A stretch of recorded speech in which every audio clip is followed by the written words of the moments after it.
கூடாரை வெல்லும் ஸ்ரீ கோவிந்தா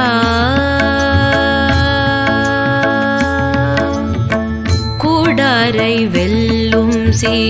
கோவிந்தா உன் தன்னை பாடி பறை கொண்டு யாம் பேரும் சம்மானம் நாடு புகழும் பரிசினால் நன்றாக சூடகமே தோள்வளையே தோடே செவி பூவே பாடகமே என்றனைய பலகலனும் யாமணிவோம் ஆடை